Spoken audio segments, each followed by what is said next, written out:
check out all the episodes of The Table of Truth on our website, www.tableoftruth.com. Welcome, everybody, to The Table of Truth. This is your man, Cam. With me, as always, is... the other Cam, also known as Crash Cam, a.k.a. Kamehameha Wave with the K in front. Also, we got... What up, y'all? This is Ant, a.k.a. Aquaman. What up? B.A. Baracus. B.A. Baracus. A.B. Baracus. Let's get it. And we are back with another edition of Table of Truth. There's a lot going on in the world today, but we're going to start it off with rest in peace, Nipsey Hussle.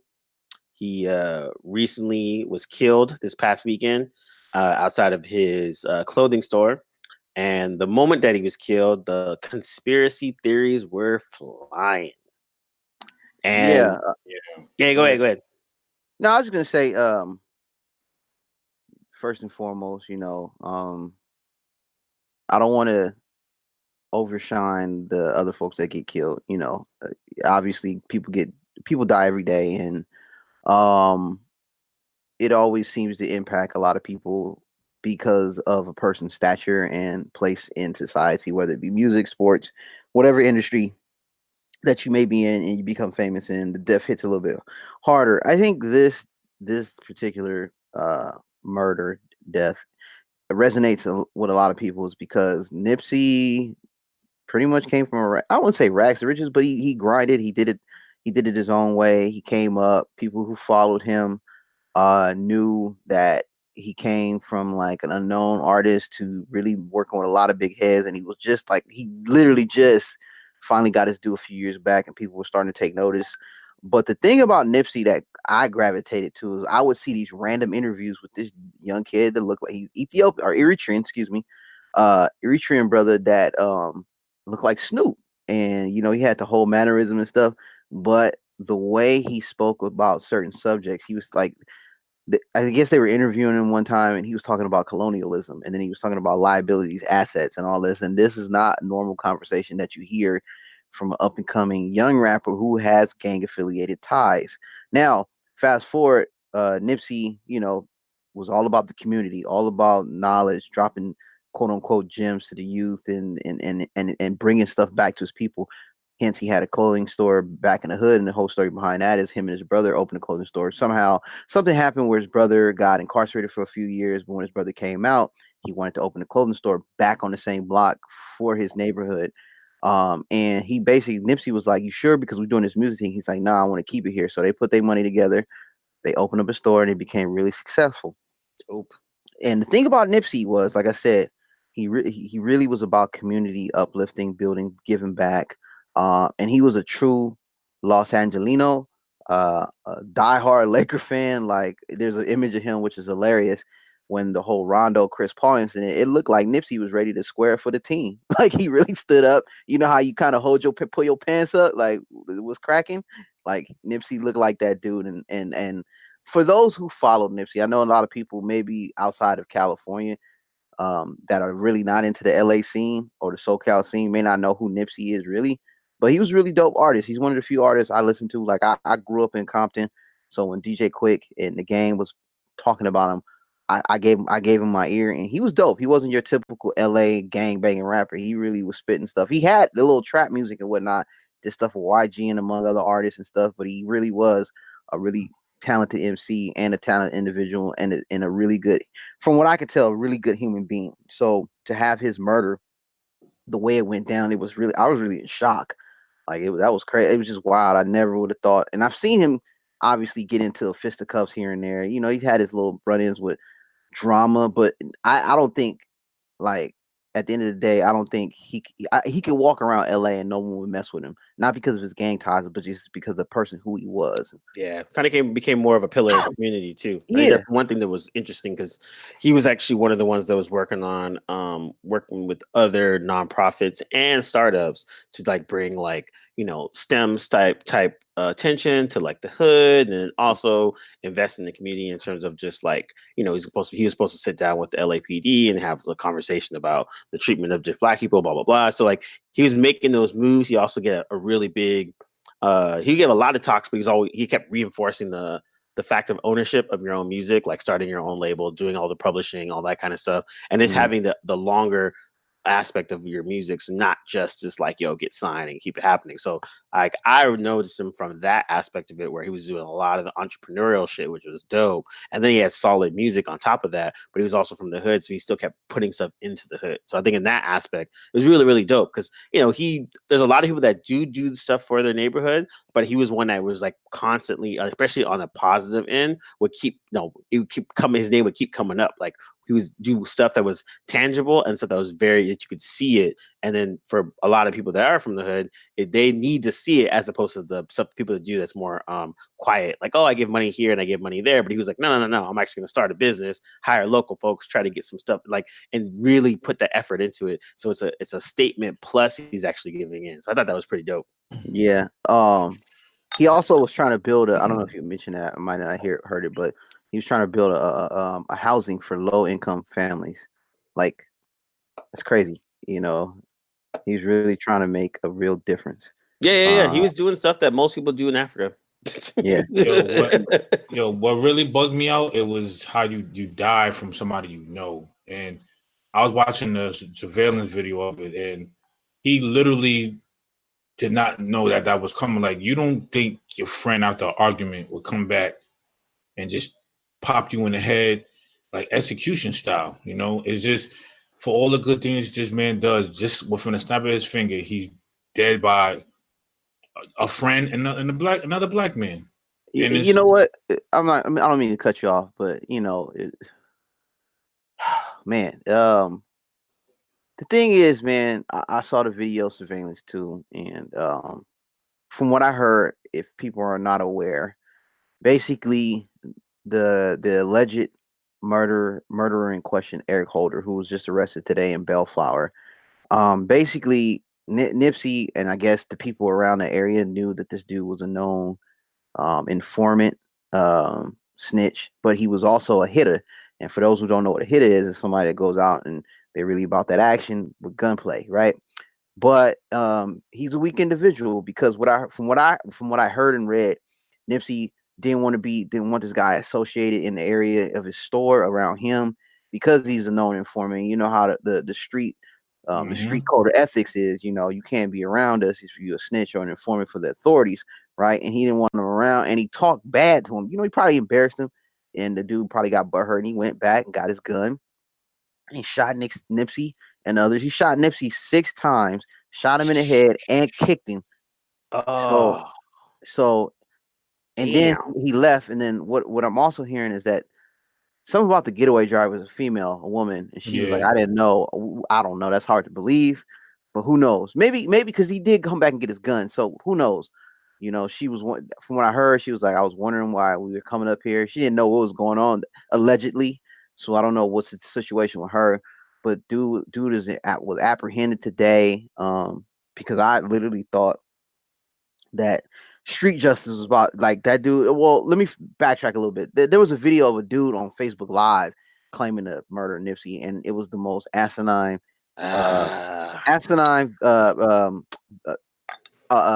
showing of trying to get likes and be this guy. And damn well this dude would not, no real killer would post on Instagram or Facebook Live or whatever saying you killed somebody that is a, like, quote unquote local legend. You know what I'm saying? So you doing that, you really asking for it. And the dude on the other side of the video was like, you really did, you can't be serious. He was like, if you really did this, you a dead man. You literally, you're not gonna live to see tomorrow. Yeah. But however, it was bogus, because somebody probably approached him. It was like, did you really? He was like, hell no. Nah. But the dude that did kill him, I think he was trying to turn himself in. I don't know, whatever. But they caught him. But I really thought the streets was gonna get him before the cops was, because that really hit a lot of people in SoCal a certain type of way. But yeah, man, it's just wild, man. Like, to have a dude that was only 33, a real LA cat, and in the sense, not just with gang affiliation, but really was embedded and entrenched in the upliftment of his community, his people. He was about knowledge itself, and having folk. He was a stand-up individual. A lot of people I saw on social media, from Instagram to Facebook to Twitter, that had an interaction with Nipsey said he was a righteous dude, a stand-up dude, real humble.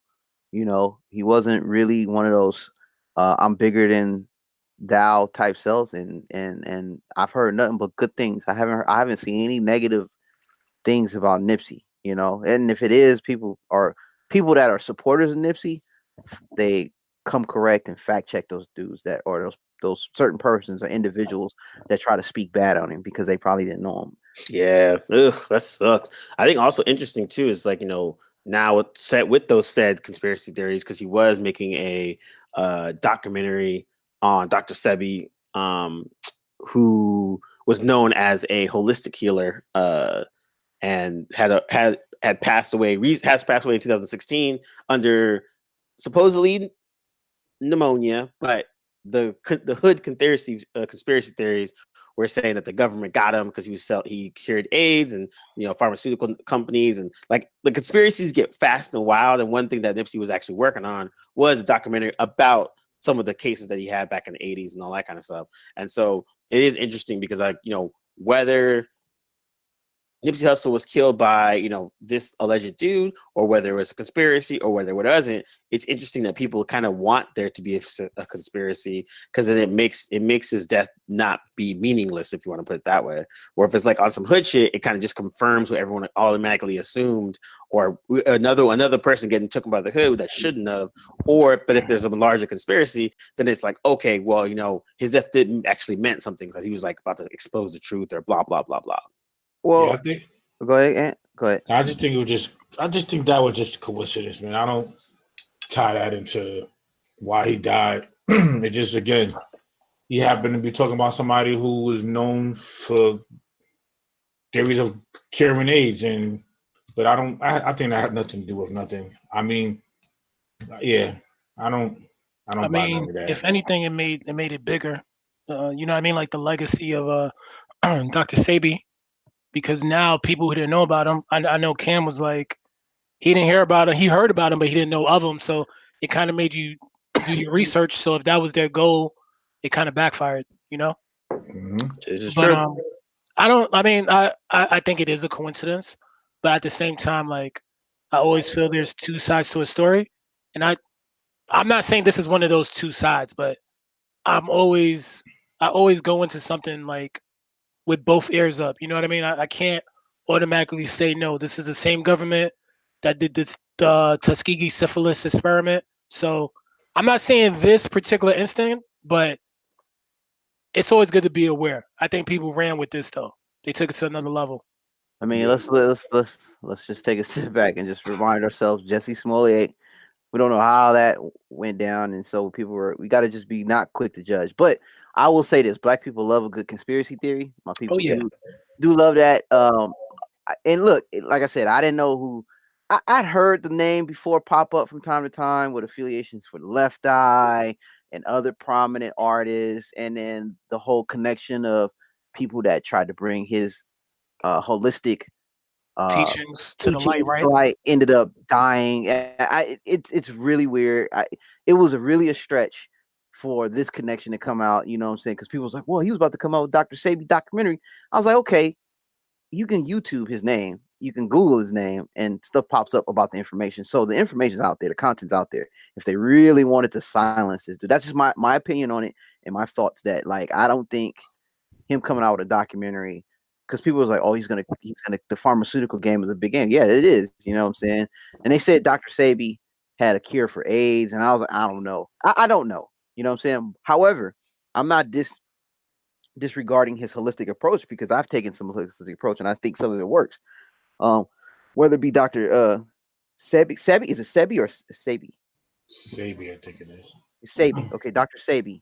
I'm not dismissing that, so I'm going to do more research on different means and alternative means for medicine and healing and whatnot. I'm all about that, but the whole connection to curing the cancer, I don't know, man. Look, the only walking embodiment of somebody that's cured from AIDS and whatnot or HIV is Magic Johnson. I mean, I'm sure people are walking around today and don't have any symptoms, but basically I think it comes down, if you got in this day and age, if you have the money, you can survive as long as you can. Yeah. However, I think at the end of the day, I think this came down to a hater. This dude was just really caught in his feelings, Yeah, and that's what the story sounds like. it came to a hater, and the dude didn't like the way Nipsey was shining, the way he was moving, and he was a snitch, and he was also a hitter, But I'm not glorifying that, I don't care, you know what I'm saying. This dude, he murdered us. It was a sensitive act of violence, and he murdered the wrong person. Like, there's no right person to murder, but he just murdered the wrong one, and he has to pay the punishment. I don't know what that punishment may be, but he has to go. He can't be a part of society anymore. And those type of people, I don't know if he was mentally unstable or whatever, but the dude has to go because that's just, it was unnecessary. And I jumped the gun and thought it was, oh man, we back on this Pac and Biggie. This not even hip hop. This is just. Dude was Hood shit. He was just a hood hater. Like, you gotta go. But also too, I think that's the aspect of it that as far as a black culture in general, as we start to make more strides, we got like 2 black people running for president. We already had a black president. People are doing more things in the community. People are being more held accountable for their horrible actions to black women and such. This kind of just is another reminder that it doesn't matter how far you go, you still got to deal with the nigga shit. And that's the part that, like, to me, kind of like, it's almost not a wake up call, but it's almost a reminder. Because, like, as much as we want to be all quote unquote woke and all this other randomness, like, there's still dumb shit that happens in our communities that we still have to work with. We still got to we have to talk about. The most frustrating thing is when we're doing it to each other. Like, that drives me crazy. Like, if I'm anywhere and anything happens, you count on it being, unfortunately, someone of my own complexion or ethnicity or similar background doing something crazy. Unless I'm in the down south doing something stupid and some Magna supporters get me, unfortunately, it's like we don't look out for each other. Like, the amount of people that Nipsey probably helped not become gangbangers, who he kind of set an example for younger kids who will grow up into that culture, but they were like, you know what? Like, this dude is showing me another way. So, granted, they took his life. His legacy will live on, but it's sad that we keep on doing this to each other. Yeah, Like, it's disturbing. The only people I think that has a right to be mad at Nipsey is if he was involved with any violence while he was a gang member to other people. I can't forget that. This could be some money stuff too. I kind of also thought maybe maybe he was doing business deals and one of them just was unsatisfied with the way the money was coming in. Who knows? That's what I initially thought, because he was making a lot of moves. Like I said, he earlier in the content, we were just saying that he made a lot of business ventures and he was investing in Bitcoin and going to these startups and like showing that he was doing major moves. And I assumed, I was like, maybe he crossed somebody the wrong way with some type of money. Money make people funny. So yeah, I think that's the other aspect of it too, where it's just like that someone always coveting another person's pockets, which is always interesting as well. Where again, this goes back to our own community stuff, where it's like, it doesn't really matter how far you go, there's always going to be someone else that's going to be in that negative realm and not taking a look at it from a positive spin that could definitely get into some issues, or you might get into a fight, or you might be into an altercation, which is really sad because it doesn't really happen that much in other communities like this specifically. Like, it happens on different levels, but not like how it is in here. Haters, man. Jealous people, that's what it comes down to. Yeah. Hey, Ant, you asked about the whole 2020. It's confirmed he was affiliated with Rolling 60. And I'm not advocating gang culture. But we're not. But I thought it was kind of cool. Like, he was like, that's for Nipsey. That was a clever homage. That was a street rep right there. It was a street rep, but by no means we are advocating gang violence and whatnot. I lived in that area. I know the Rolling 60. I know what they are. That's why I asked you. Yeah, so I wasn't sure his gang affiliation, if that was true, but yeah, that totally makes sense. So Nipsey was affiliated with Rolling 60s, and for those who don't know, what Russell Westbrook went for a historic night in the NBA against my damn Lakers of all teams, which is fitting. Which is ironic, yeah. Yeah, which is fitting. He dropped 20 points, 20 rebounds, and like 21 assists, and they asked him what was the motivation. He was like, that was for Nipsey. He was like, those who know what that means. So yeah. Yeah, I mean, and I think that's the only part where it's like, you know, just and then today actually, in Chicago, where they've had their share of like tons of violence and that kind of stuff, they just elected. Yeah, they just elected the first openly gay black woman to first black woman and first openly gay person to the office of the mayor in Chicago. And she's a former prosecutor, and she was kind of like that's kind of her thing about. Sorry. Wait. Slow down. I didn't catch that last part. What did you say? Prosecutor. Prosecutor. My fault, yo. I was like, whoa. Not that there's any wrong with sex. Nothing wrong with sex workers. No. It's the world's oldest profession. You know what I'm saying? But yeah. So, and one of her platforms basically was kind of like, one was police corruption, but then two was also in reinvesting in the lower income housing because and neighborhoods. Because if you've ever been to Chicago, within the loop, Chicago's dope. It's nice, bustling, metropolitan city. The moment you step outside, it's like, whoa. Good to know. Yeah, it's south. Like it's you know what, Southside is. There's a reason why it's in rap songs. No, you know what it is. If you're not from there, you're gonna feel a certain way. And granted. Totally. Every hood has a similar feel, but those people don't know you. So if I'm not saying I'm going to the South Side when I'm there. I'm not even sniffing that area. But I'm just saying, like, yeah. You gotta be careful when you go to those places. 100%. But I think that's the other thing too, where people don't really get it, where it's like, that mentality is 100% real and it's good to know. But at the same time, it's sad that has to be the mentality.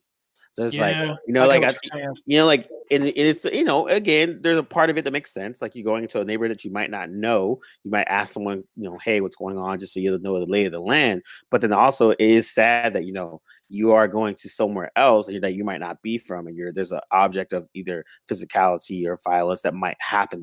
Well, that's just part of the street. So like, we all lived in hoods. We all know people who about that. Maybe not, but that's street. That's true. That's street code.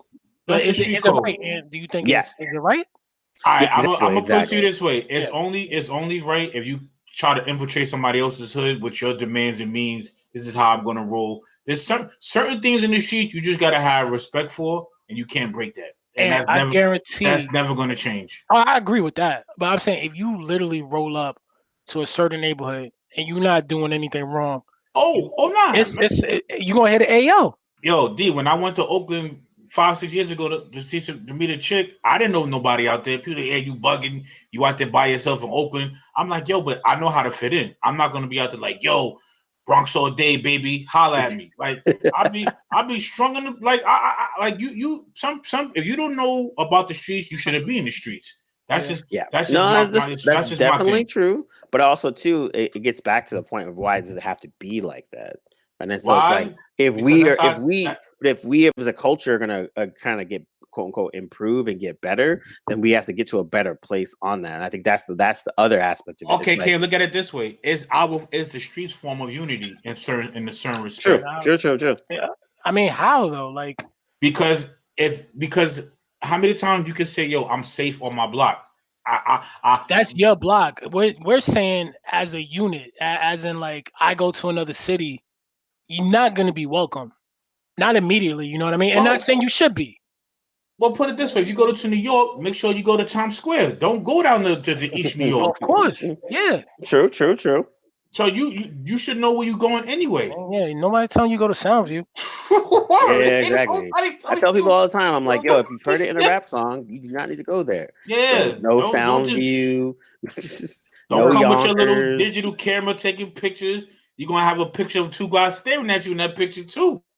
Yeah, that's but my larger, but my larger aspect of it is, again, it's like that's the part. That's actually the problem, where it's just like, he's like, as a culture, it's unfortunate that has to be the place. So again, you have someone that was from his own hood doing things in his community to uplift it, blah blah blah blah blah, and then he still had detractors to that would result to the fact of violence to quote unquote put him in his place, or to the person got his ego bruised and he came back to show him who really is the man, quote unquote. And so I think like it's unfortunate that in this, like here it is 2019, 21st century, and we're still dealing with that same mentality that's happened way from before. And so I was watching what was it? The Boy Who Inherited the Wind. It's on Netflix. It's like an indie movie by Chiwetel Ejiofor or whatever his name is. I always forget his last name. But anyways, the guy that's the guy with the messed up hairline. I was about to say that. Exactly. See, even that right there. I'm trying to make a positive point. The first thing you guys said is hairline. That's what people know him from. It's true. But anyways, so the story is basically, it's a true story where a kid basically learned how to make a wind powered almost like we're basically energy from windmill, and he learned it from book, he got from from the library. But anyways, his village was actually going through a drought. And so his family was like one of the only families that actually still had a little bit of food left. And as the shit got hit the fan, people were attacking his family to get that food. So like, a man robbed like his mom and his sister, the rest of the people in the town, like ransacked their storage and reserves. And so it's like, they were using their food to give to their community, their families and their neighbors. But then other people were coming in and still stealing and robbing from them because they were in a very dire strait as well. And I was watching the movie exactly right when the Nipsey situation happened. And I was like, man, it's like the parallels are crazy because that happens a lot when there's scarcity of what's going on in resources. We start to turn on each other as opposed to banding together and trying to uplift at the same time. And so it's like unfortunately that, we're still dealing with like a lot of the same issues that we had back then, even now. Yo, it's kind of, and that's a good point. Now I'm trying to see why certain celebrities don't go back to their hoods anymore. I mean, well, think about it though. For what? For I hated it to shoot me? Like it's like. I mean, it goes twofold, Ant. You can be the person that says, "I don't want to go back to the hood because I lived; it was rough," or you can be the other person that say, "Look, I want to go back and change the perception and the actuality of what the hood is represented. I want to be that difference maker. I want to make the hood a desirable place to live, so the people that can't afford to live in the high income can live in the hood with low income and have a better environment." Like. Just think of Brooklyn, man. Like you got like gentrification everywhere, but Nipsey was trying to do it a different way, make affordable housing, or just people who have that mentality to come back to the hood, not just to be like, "Oh, I'm still from the hood." No, to make a difference. There are a few far between, but yeah, I understand. There's a argument to be had on each side. Like there are people who lived in the hood, grew up in the hood, got out of the hood. Like I don't think never came back. Snoop don't live in the hood, but he got a lifetime walking pass to come to any hood. Yeah, that's true. Yeah. So Nipsey, even with the Magic Johnson, like he left, but he also started businesses that could help those certain areas and employ more people. Let me tell you something about Magic. When he put that Magic Johnson theaters on Crenshaw near the Crenshaw Mall, that like changed the game. That was like the stepping stone for something like difference. You go over there now, it ain't like it used to be, man. It's like it's just a nice neighborhood. You could go over there now. You could just chill. Yeah, that used to be like the Shaw was the place where you went to go see people on the strip and watch the Six Folds and all the cars, and like literally it was like if you watch Menace to Society, that's really what it was like at a time. That was like a real life testament, and it could be sketch, it could be fun, but when Magic put them theaters, that theater was pretty much untouchable. No one like robbed it. Nobody did anything to it because it was the only theater. That was in that area, that hood, and it was next to the junk. So I used to work a summer youth program, and right behind the mall is the Jungles. And people who are not familiar with the Jungles was in Training Day, where Alonzo was saying, we went on that rant. He was like, Jake, that's the Jungles. You know what I'm saying? I literally worked there. Magic Johnson Theater is literally a few. It's a walking distance to the Jungles, and the myth of the Jungles was you never want to get lost in the Jungles. Like it was crazy. You know what's funny? I think what the bigger picture to me is I don't care how many houses you make, I don't care how many movie theaters you make, until we connect with people who are just savages and just hood. Because it's funny, every time there's a good neighborhood, it got nothing to do with us. 9 out of 10. They'll buy us out, get out of here. We're gonna fit the neighborhood, bring in some other race. Neighborhoods going up, properties going up because we out of there. It's true. And I think that's the only way we're gonna have to fix this. Maybe they gotta come to a big community center and just bring people in like, yo, man, What's the problem? But Why do you live the way you live? That's what Nipsey was doing. Yeah. In his own community. It wasn't like he was an outsider who came in. Just like Cam mentioned, he was building affordable houses. That strip was about to be like the Mecca for people from the area. But my question to you is, do you think with affordable houses would have made a difference as far as people's personality and how they go about their everyday life? If you have a positive influence, you got a dude who's a rapper who's probably worth millions sitting next to you, talking to you, inspiring you. That's not gonna make a difference. You seen one of your own who made it. Like to me, that's gonna make a difference. To other people, unfortunately, that's making them haters because they're looking within themselves and they're like, I can't do any better, so I'm gonna hate on them. It's a fucking endless cycle. It's systematic, man. To be honest. Yeah, and I think that's the problem where it's like people want you want to do more good for your neighborhood and your community, but then at the same time, it's just like, man, every time you do 1 or 2 steps good, something happens within your own, folks that pull you back a little bit. So that's why I give a lot of props to people that still continue to do it and still try to keep moving forward. Yeah. Let me ask Ann a quick question. Hey, you've been in the projects, you lived in the projects for a certain amount of time. Mm-hmm. Who's peeing in the staircase, yo? Yo, I lived in the projects for that 1 year. And who's peeing in the elevators? Us. All right, so it's like, what's the point? But people live there, and they doing that. And then on top of that, like they're like, yo, where is I forgot what the acronym is, but the people who come and clean up. Like if I'm in the elevator and it smells like pits, what's stopping me from going to my house, getting a bucket of bleach and throwing it in an elevator so I don't gotta smell it every day? Yeah. So we don't even take care of our own community, yo. We'll walk right over it and complain. There's no one here to clean it up. You're 1,000% right. And you know what's funny? When I was in those projects, they was actually cleaning up the projects. There's people there who are planting gardens. They got tomatoes. They literally had a garden in the project like it was The Walking Dead. Like Rick was up in there. Like it was literally. They got one in Compton. I see it every day. Yeah. So it don't mean nothing sometimes. But then I look out the window. I look on the roof. It's a graveyard of Pampers. So it's just like it's a pamper graveyard in the roof. So it's just like, well, you can't win, yo. Yo, people mentality. Some people are just straight savages, yo. Like straight. Hey, you know what? I think like there's a part of me like when gentrification. I've seen it work both ways. Yeah. So when I was in Brazil, I seen gentrification make a favela a better place to live. And also seen the negative side of gentrification. I think what gentrification or whatever to uplift and build the community would work if it didn't price out like the housing for people who live there that can't afford to live there anymore. Mm-hmm. So if there is a way to like this is just one example, like don't price out the originals that live in this neighborhood because it's the new neighborhood, like Williamsburg, for instance. We remember what Williamsburg used to be like, and now you walk out, it's a whole different Williamsburg, right? But like the rent went up, things got into there that's just not reflective of the culture. There was no respect. Like you go to San Francisco, gentrification, it's not the old San Francisco. There's only a few spots that remind you of the old San Francisco.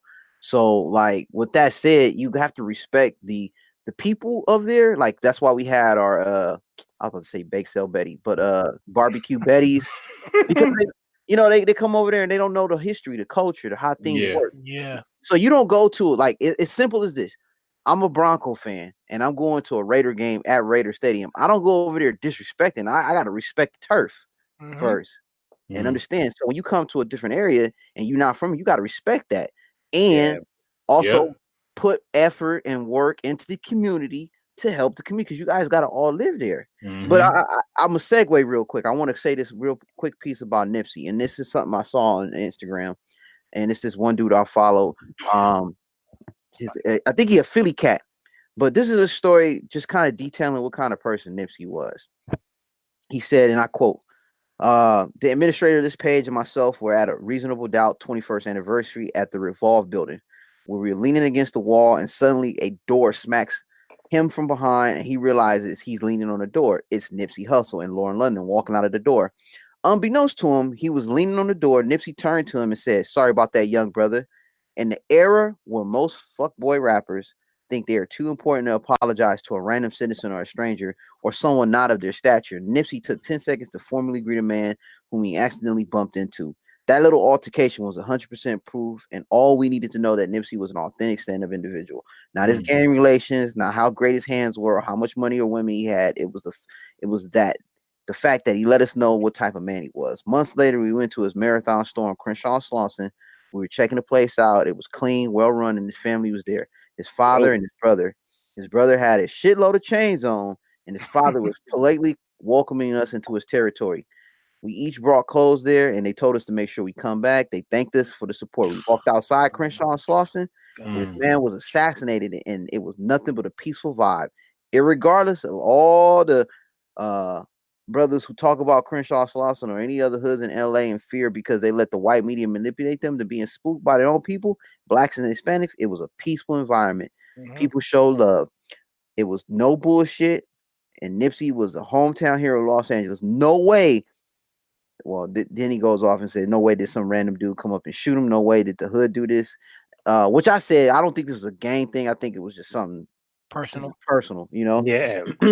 this was an act by those people. Nipsey Hussle was talking about. Then he goes into Death Kasabian and all that. But that first part, that was deep. And those are the stories that you hear countless times about him. You know what I mean? Like, well, real quick, when his brother got out of jail, his brother told him like, "Let's keep the store open." Yeah, let's do it here.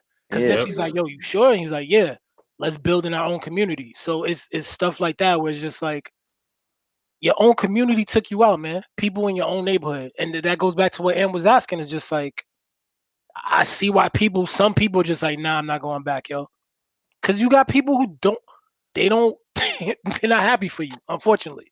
Yeah, I mean that's it's the old joke that Chris Rock was talking about, where you get more respect coming out of jail than coming out of college.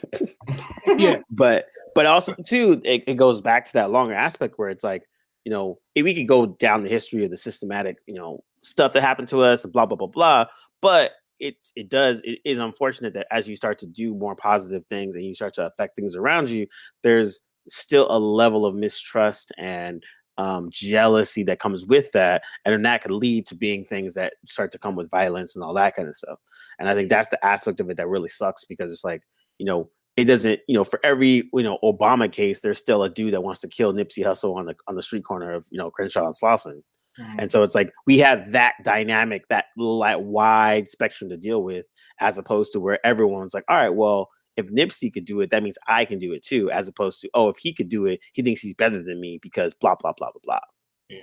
Was Nipsey more of out of Cali because y'all there, more of a local person, or he was known in the Bay, San Fran? So I mean, yeah, was he one of those big time rep? Nipsey been doing it for as long as I know, like maybe 10 years. But however, the last 5 years, that's making a lot more recently, like the last 3 to 4 years, mm-hmm. bruh, he was like literally.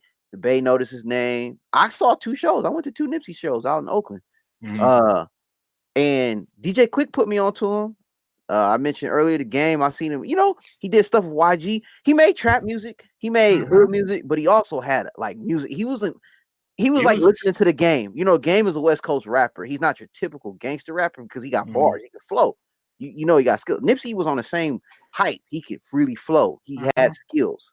He was more LA though. Like he was definitely an LA cat. Doing it too. He's all about. Like I said, he's a Los Angelino, but you could listen to Nipsey and be like, okay, I can dig this dude's movement. Bay Area showed him love. East Coast people that are in the industry or like tuned in to music like that knew who Nipsey was. He was on Jadakiss album. He had a song with Jadakiss. It's like nice. Everyone knows him. Like even if you didn't listen to his music. If you listen to rap music, you know who Nipsey Hussle is. Yeah, Nipsey Hussle is. Yeah, exactly. He's one of those guys, yo. Like you know of him, you might not listen to his music, but you see after he died, it just proves that he's like he was bigger than hip hop. Yeah, exactly. Like it's crazy, yo. And the first way I found out about Nipsey was just a random interview with I thought it was some random dude. It was actually him, and then the dude was like, he was like, he was talking about colonialism. And the dude, one of the gang affiliates, was like, "You thought you was talking to some average gangbanger, huh?" He was like, "You didn't know he knew this, huh?" And then dude broke down like systematic oppression, colonialism. He talked about why you don't buy jewelry. Like he was like, you have to dig assets, not liabilities. Yeah. Like tricking off your money. He was on a different wavelength. Yeah. And I'm not saying he's like rappers have done this over time. You know what I'm saying? Like I don't want to glorify just Nipsey. He was the only dude. There's a lot of people like this in society. And like I said, there's a lot of people who die every day and they don't get as glorified as Nipsey. It's just Nipsey was in the limelight. That's what it is. He was that guy, you know. He was an important person in music.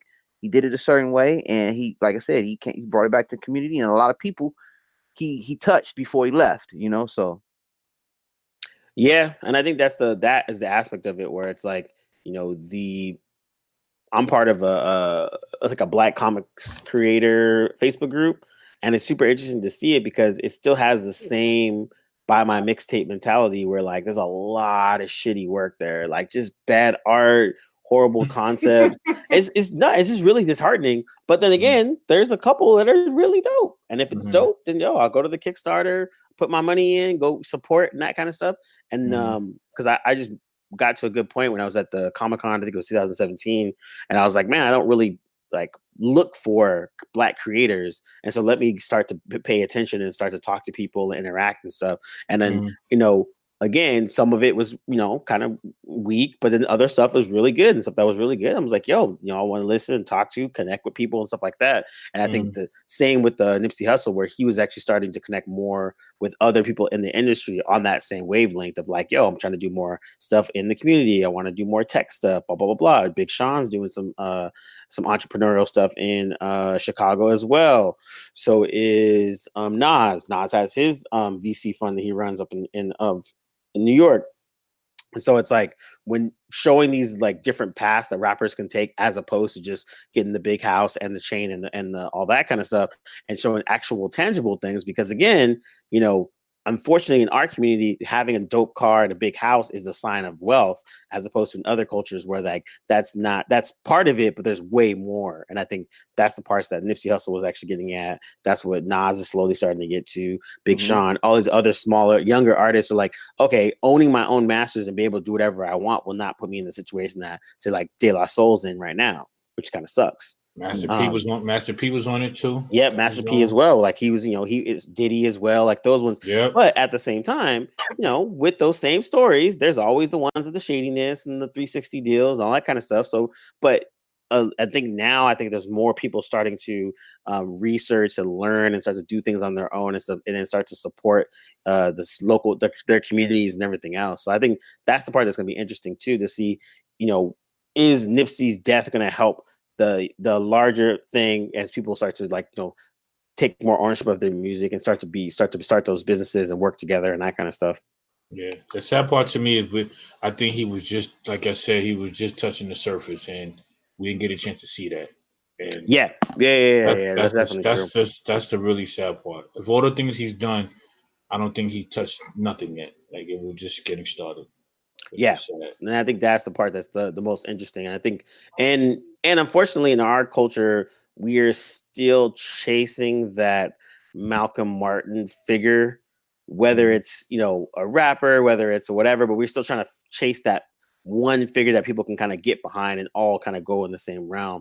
And I think we have to kind of get out of that and just like look at all the good people that are doing some dope shit, support those individuals so we can all rise up at the same time, and then bring up the folks that can't rock with us at like now. I don't think there'll never be a Pac. I mean, Kendrick is up there, but I don't think there'll never be a Tupac. I think that's it for that. In terms of what?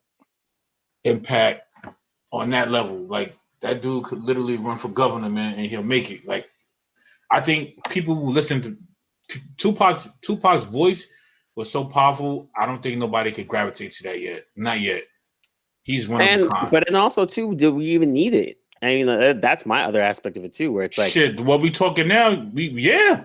I mean, possibly, but I mean, I think that's the part that we have to get to a point of where it's like, it's cool. It's quote unquote cool to have the one leader that we all like go behind. But look at every other culture in America, and no one has that. Well, Trump does for white people now. But like the other ones, there's not that one central figure that everyone can rally behind and kind of move with. You know? I don't think Nipsey was that. Like he was probably the West Coast Avenger for that. But you just mentioned Big Sean, you mentioned Nas. Yeah. Jay-Z's doing a lot of stuff. Oh, whether Jay-Z. behind the scenes or Banner. I mean, Meek Mill is changing his life around. So we Yeah. got them spread out. They're doing their thing. So That's true. Yeah. it's just more if he was the local one out here, and after he passed, people found out some more about him. They're just like now they're gravitating towards the man even more. Yeah. Now that he's not here, you know what I mean? So it's just like we got people out there doing things, but he's being blown up now, unfortunately, because of his death. Yeah. But if he didn't die, like he would have still been doing the same thing, and it would have been locally known. It would have been known by a few people who know him or know of him. But there are people out there doing it. But you're 100% right. We do have to get out of the mentality of having one figure, because when you kill that one figure, you take down the whole movement. Yo, even Snoop got getting people to the NFL. Leagues and all that. Snoop. Oh, he's been doing that for a minute now. Yeah, for a minute. Like exactly. Snoop's doing a lot. And also too, it goes back to like looking for the people that are doing stuff like that and amplifying that more. I think that's the other aspect of it too, where it's like, unfortunately, in our community, if they're not making like loud, huge moves that people can physically see, apparently they're not doing anything, you know? Yeah. And it's just like, no, there's plenty of people doing some dope shit. It's just that you're not looking for it. And then when it comes right in your face and you're like, oh man, this person's like, he's lit, blah, blah, blah, blah. But like, no, he's been doing this for 5-10 years. You didn't even know it. But that's just because you weren't looking for it, you know? Exactly. But yeah, so I mean, that's our take on the state of Black culture in 2019. Hopefully it gets better. We still have 432,022 steps to get there. Yep. We'll get there, hopefully. Not in our lifetime. Oh wait. Oh, you know what? To put a point on that was I was watching an interview with Young Guru, to engineers and masters like Jay-Z and all those dudes, blah, blah, blah. But he had a good conversation with Aloe Black, and he was saying that like Black people as a culture, we need to stop saying they are hating on us or this is like my obstacle. You need to go out and find out who they is. So it's like, instead of saying that abstract person of like, yo, this person's holding me back, then it's like, oh, who is it? I don't know. It's like, nigga, there's a fucking Google. You can figure this out. Yeah. And I don't think anybody in my circle talks like that. You know what I mean? Yeah, exactly. And I mean, and again, part of the reason why we have podcasts, and also part of the people that we roll around, you are who you hang out with and you interact with. But that's something that slowly but surely we want to kind of permeate to everyone, where it's like, instead of having this like, boogeyman that's like, oh, the man or the white person, like, no, it's this particular senator that's doing this particular thing that is stopping you from being able to do this particular obstacle. And so being more specific gives you a goal to be like, okay, this is who's like fucking everyone over. Let's figure out how to to remove this person and start to do more positive things. And then by giving a person a face or giving the abstract a face, it makes things more real and tangible. So then you can like start to work towards it and get better. Unfortunately, it's like it's human nature. Like people don't care about anything until it affects them. Like you can have somebody eating pork all day until the doctor tells them they have colon cancer or something, and then they want to be healthy. So it's every aspect in life. They really don't care until it like hits home, and then you're like, yo, maybe I should have been paying attention to this. Maybe I should have been doing that. So Wayne, you don't know my life. Bacon is delicious. And then 10 years later, this bacon tofu is quite good. A little seasoning on it. Exactly. Damn, it's all bad, dude. It goes with everything. So they don't pay attention to what's going on in their community when they can help out. But it's just, I don't know, man. Yeah. We can talk about this topic forever, unfortunately. Exactly. What also happened this weekend was the Avengers Endgame tickets went on, and the shit was ridiculous. Yeah. You guys get your tickets? Anybody get tickets? Nah, man, that's cool. I checked tonight. They didn't have nothing on IMAX. All IMAXs were sold out. Wait, why do we do that? Like, why do we want to go be the first? You ever go to a premiere? It's mad uncomfortable. Not to me, it ain't. Nah, yo, honestly, I like the excitement. I like the excitement.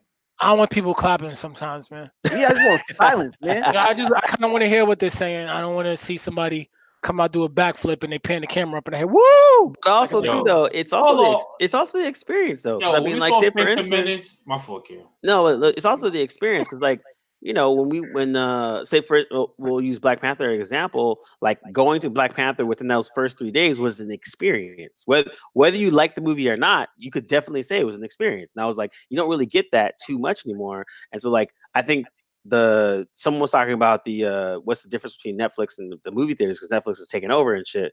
But one person brought that point up. They're like, though there is What? the Yeah, there's a huge experience of difference. the experience of seeing a movie on the first day it opens as a collective whole is still something as in humans that we all that I wouldn't say all, but most people still enjoy as a communal thing, you know? Yeah, you can't recreate that experience at home. No, Some of that popcorn, like I'm not gonna die on the Avengers Hill is going to be the first. Now I did it with Black Panther because it was funny and it gave us an opportunity to put our best Pan-African. Oh yeah, on. totally. I get it. It was fun. Oh, totally. That was 100% like a thing. Entertaining. It was a thing. I used to buy early tickets to Star Wars and Lord of the Rings, but then I was like, man, I'm cool. Like I didn't get the seat I wanted. Like people, well, see the thing is, you guys somebody are on was social thinking- media, so I figure all you guys will get it the opening day because you don't want to deal with people talking about it because you know they are. Of course. Oh, I learned my lesson. I mute certain words. So when Black Panther came out, I muted all like keywords. I didn't want to hear about Marvel, like anybody I was affiliated. I just turned it off Twitter. Yo, And that's what I had to do. But I watched it. My rule is if you really about that movie, you got a week before I start talking. You know what I'm saying? Yeah, I think that's fine. I think that's fair. I think this movie you gotta watch it opening weekend, yo. I'm gonna say this, yo, fellas. We all geeks on this podcast. Star Wars. Dwayne could tell you. Oh my god. We literally walked in there with lightsabers, yo. My ex was like, yo, you are a grown ass man. And I was like, yo, may the fourth be with you. I'm out of here. Like, yo, they had a lightsaber battle in the movie theater. In front of the movie theater. In the front, yo, it was in the theater, like it was just embarrassing, yo. But it was an event. But it was an event, yo. When I say I was a geek. We literally was having lightsaber battles walking to the movie theater in the street. People like on that day, you could get away with that, and nobody talk bad about it. They'll laugh, but they was like, "We get it." Yeah, exactly. And I think that's the aspect of it. That aspect of it, just like she was like, "Yo, you nerd." I was like, "Yes." So what? Bye. Yeah. I think that's the thing, though. We're at a point now where it's like you can now watch or get things, at home and all that kind of stuff, but there is a certain tactile feeling of going to the theater. There's a bunch of people in line. We're all here for a certain reason. It's not the same when I watch it at home. All geeks, man. And you know what? You know why you're not using your phone when you're in the movie theater as well. So you actually, the movie has your full attention. At home, you can easily be like, man, let me see what's going on real quick, and you got to rewind it. So it's totally different experience. It's one of the few places where you can't take out a phone, thankfully.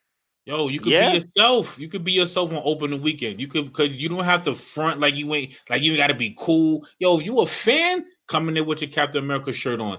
Come in there with a shield. I ain't coming in with no damn shield, but come in there with your t-shirt on. I'm passing. People are gonna be dressed up when I go on Thursday, yo. I already know it. But that's what's up. That's what makes it. I don't know.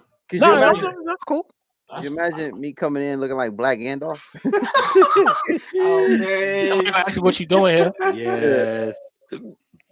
But yeah, I think it's dope. I think wait, I'm the only one who got tickets. No, I got. I don't have tickets. I'm gonna just wait because I mean, at the end of the day, I know I'm gonna get a ticket. I'm gonna go on a weekday. You know what I'm saying? Like a Monday or Tuesday. By Friday night, you're gonna be like, yo, I got tickets. I guarantee. No, I can't because it's too hectic, man. Okay. It's too hectic. I've done it before, and like I don't feel like standing in line for I'm cool. Like it's this movie is serious as it is. I do want to see it. It's just not. This is not the movie for me to be standing in line. I'm not that pumped on it. Like there ain't no line to stand in. What theater you going to? Oh, bruh. I live in Oakland. The Grand Theater. We do Bro, reserved seats. yeah, my seats are reserved. They're recliners. Oh, I'm walking yeah, in late. Hey, all the reserve. I know that shit gets sold out quick here. quick. That shit. Yeah, Bro, that's true. I can't do regular theaters anymore, yo. Me either. No, I need reserves, yo. I'm going to see this in IMAX for sure. So I know opening weekend they're Bro, going it's sold out. Yeah. it's gonna sell out. So I Yeah. was like, I'm not even tripping on it. I'm gonna just catch it Monday. I'm actually sold out for me too. That's why I'm like, damn, I can't see this. And my friends know if you spoil it, death to you. Like, Okay, you gotta exactly. go social media blackout. That weekend, it gotta be a social media You blackout. might have to get out the group for a few Yeah. days. Yeah, I think I'll open up. I'll reopen the Marvel doesn't care about black people chat, and we make can have a that conversation. Wednesday night. You gotta make that. You gotta make that chat room Wednesday. Don't even wait till Thursday. Make it It's still there. Wednesday. No, you know what? I'm gonna make a new one just like because some people haven't watched it, so you can add people as it. You know. Yo, I'm not gonna lie. I'm so intrigued at how they're gonna do this movie, yo. Infinity. No, I think it's good. Yo, all I wanna- know is Captain Marvel. If she the one defeating Thanos, I'm tight. Yeah, I'm gonna be pissed too. Sorry, But ladies. she's strong. Nah, man. F that D. Nah. I mean, obviously, it's gonna be one of. I'm not gonna say anything. You know, No, somebody's I mean, gonna kill look, themselves. I know. I can tell this just off top. Somebody gonna die. Maybe one or two people. They're gonna make Captain Marvel super OP. But that shit just they gotta bring Hulk back. If they don't bring Hulk back, Amen. I'm Yo, tight. That's gonna be the equivalent of Luke Skywalker dying of exhaustion. yes. I mean, what Hulk gonna do anyway? A Moonplex. He got smashed already. I gotta see a Moonplex, yo. That was before he got the moon. before he got the gauntlet. You telling me Captain Marvel is more powerful than the Hulk? I need a Moonplex. No. I'm talking about against Thanos. I saw what Thanos did to the Hulk. Man, Hulk Before Thanos got his gauntlet, so I can only imagine. I need a Moonplex, D. All right. I need a Moonplex. Off the moon, suplex right through the atmosphere. From Hulk, he got to redeem himself. He can't go out like that. Black Widow and Hawkeye better not be on anywhere. Yes. Taking out any aliens unless they like low level. I'm tired of her, man. Yeah, Jesus Christ, yo. How you make it Yeah. do every movie? How you make it? Yeah, we'll see. Like, but I think also too, like She got to me, super it's gonna be super interesting how it wraps up. That's the thing. I'm curious how they're gonna do it. 3 hours, right? Yeah, it's 3 3 hours. hours, So I'm curious how they're gonna turn this chapter. You know, resolve whatever they got to resolve, and then get ready to go to the next one. Like They might not. Wait, what's after this? Spider-Man. Oh shit! All right, I was like, hey, it ain't done. Like, no, This is there's gonna be like the superhero fatigue has been set in with other people before, but like Marvel just got Fox back. They got a bunch of their property. It's a wrap. X-Men should be. I could care less about X-Men, yo. Yeah, it's gonna be superheroes for another 10 years. Yeah. Bro. Let Wolverine come in. I'll be like, yo, this movie's whack. Get out the way. I'm like, Get out the way, bub. Yeah, I'm I'll done. cut the glove off. Magneto, help! I'm like, yo, I'm out. They got to do it on like the Hellfire Club, or if they want to bring like that type of man, there's you can so many things they can do. I was gonna say that, Ken. They're gonna sprinkle them in slowly but surely. You're gonna see a little. You might see somebody suit. They know what they're doing. They're gonna teach. I can see an Adam Warlock movie after this. I would hope. He I might show up at the end. No, I would hope they let X-Men be its own thing and just let it rock. I think they'll be just let, because they if they do it correctly, X-Men could just be because they have as many characters as all the stuff that's happened for these past 10 years. Just let them do their own thing, man. Just have two separate, and then we cross over when you feel like it. Yeah, they got the Phoenix Saga, so you can collaborate on the Phoenix Wars. Nah, you know what they got to do? It's over for the Phoenix Wars. They can't make another one. Yeah, not after this one. This shit looks so bootleg. Oh my god! Ant's gonna give it a 9 out of 10. But go ahead. Yo, Fox was like, yo, we only got about 100 million left. You know what? Just throw it all on Phoenix. Yeah, Phoenix War could be good though. They'll sell. Check it out. Yeah. Redo the Fantastic Four the right way. True. Nah, they done too. Yeah, make Dr. Doom a villain that's respectable again. To me, there's certain characters like they don't translate today. Like I'm not watching Richard Reed stretch his arms across the screen, yo. I can't. Anytime I see Superman, I said I can't do it, yo. Hey, but Dude, if they red make tights, I'm good, if yo. if they make a Doctor Doom, like I think Make his own movie. You yeah, gotta do it right though. You gotta do it Doctor right. Doom movie would be like kind of crazy. I would love to see just a movie about Vader, like because we got robbed of young Jedi Luke wearing all black, That's but a fact. we did get to see a glimpse A of glimpse the terror of how Vader was in his prime. at Yeah, the that's, end. that's true. That's a Yeah. good point. So That's a good What? point. When he killed those little kids, we ain't seen Nah, nothing. when he killed I'm talking about the rebels the Talk about, rebels, yeah, Rebels. at the and Rebels. very end. not At the Anakin, very not, end. but Oh, okay. Yeah. That's in the Yeah. comics, He was a young Vader. yeah, Yeah. young Vader had stories of taking down a whole ship. Like Mm-hmm. when people saw Vader, it was you I'm run out. on sight You out. or He- you throw the whole fleet at him. That's Yeah, a fact. yeah, exactly. He's ruthless. Yeah. He was the equivalent of a whole army, one man by himself. No. And Yep. we got a sense of how ruthless he was. But we never got Ruthless. that in the original trilogy, and we never got that with Luke. But we can Nope. do that with Doom, or we can do that with a different character, villain, and know their story, just a different I angle. mean, yeah, Yeah. that's good. We live in an age where bad guys are revered now. So like people were rooting for Walter White. You know what I mean? So I could see a Vader movie. I could see a Doctor Doom movie. I just need those studios to wake up and realize like, yo, they're realizing you can release rated R. I was gonna say horror movies, rated R comic book movies. Yeah. You can still make money. So hopefully they can realize, yo, we can actually put a villain as the head of a movie. They tried Yeah. with Venom. I didn't Yeah. see it. I don't know But if you guys. no, That the shit was trailer was dope. cool. But peep this. The crazy thing about villains that makes them compelling is that what they think they're doing is right. At the end of the day, what makes a villain compelling is what they think they're doing is just and right. But And when, they you know, are. no, in their Yeah. mind they are. You know what I'm saying? Like, Like, yeah. Like when the cool thing about the Avengers, I'm agreeing with you. Like when we saw what Thanos was doing, like he said the reason why. He's like, yo, people are eating up the resources. Like we need to save the world. We need to save this planet. We need to save same this thing with, universe. same thing with Killmonger. Was he Yeah. wrong?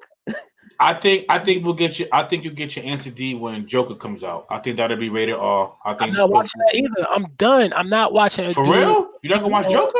How many No. times we got to see Oh, this? yeah, like you don't need to make that movie anymore. But We we don't got- know the story though. We don't know the story though. We do. God, Ant. What they gonna tell us? The life of when he's Joker, the stuff he does. The you Yeah, know. he gonna turn a Joker in 20 minutes, yo. Nah, What, that'd be you talking whack. about the Joker? I hope not. I hope the movie's based off of him being Joker and the stuff he does as a Joker. The only I- story you could tell is the one where he what is it, the Red Hood? Oh, Yeah. Red Hood's dope. Yeah, That's that was that's dope. kinda- What was the other one? The Phantasm Mask or whatever it was? Master Phantasm. Yeah, Mask That of was the good. Phantasm. That's a good story too. That was a Nah, dope I think story. Joker literally is. I'm gonna be curious because like Joker is an interesting villain, I but like him. unfortunately they've put him at the level of like a deity level where like he's like he at the end of the day he's literally a dude with knives and it's crazy. Yeah. And He's like still mysterious to Yo, me though. Suicide He's Squad, still I'm like, why mysterious is to Harley me. Quinn Exactly. here? Like, come But- on, man. But that's part of my reason. Like, I don't like Batman for this reason. Where like you telling me Batman is the greatest detective of all time, and this Mhm. dude's been letting Joker rock for the last 60 years. He's killed 1 million people, and he still can't catch this dude.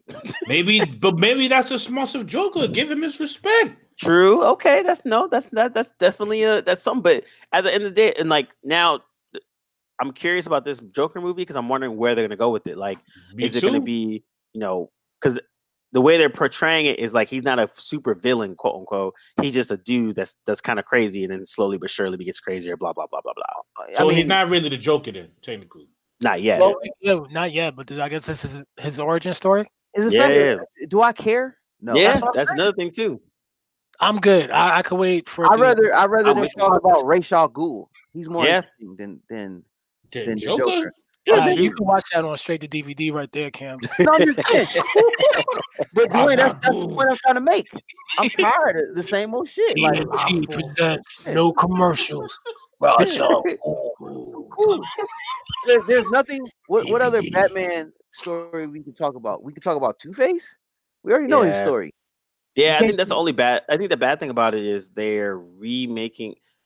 They have no other character. They have characters, but they don't use them. You could do another Robin, a kid Robin. No. Yeah, you could if you want to, but why? That's what I'm saying. Yeah. Like that's the point. Like there's the thing I don't like. I like Batman's rogue gallery of villains, and I like his supporting cast.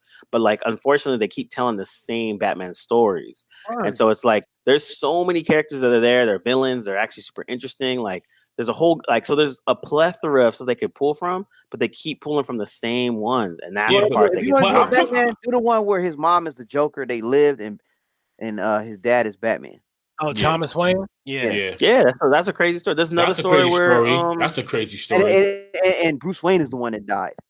Yeah, there's another story that was the Flash joint. Paradox. Yeah. There's another story called White Knight where basically Joker gets cured and he becomes a normal person. Word? So now he's just super smart, and he basically turns the city against Batman, saying like, "Yo, Batman's actually the problem. He's the one that's wrecking the city. He's wrecking the city. He's like, beating up people. He's like breaking the law on a normal basis, but you guys condone it. What's wrong with you people?" And so it's a really dope story because it flips it. And so but that's the basis of the story. Like Joker becomes sane and then becomes like almost an activist against Batman. But something different. Batman is the only character DC got that could top a lot of Marvel. The only one, not anymore. DC animes to me are dope. Like that shit is crazy. Oh, yeah, you say that, Ant, but I heard of this character called Aquaman. I heard it was a good movie. Okay, listen. Good segue, Cam.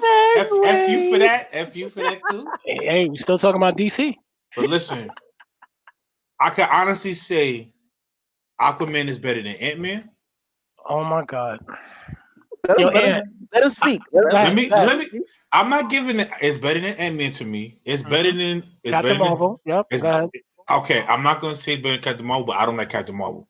But what? It's better. It's better. It's better than the Justice League. That ain't saying much, but go ahead. My other point is entertaining. It has action. It has more action than Ant-Man. You can't sit here and tell me Ant-Man got more action than Aquaman. You're not gonna sit here and tell me that. You're not. In my defense, I only watched 40 minutes of the movie. I couldn't get through it.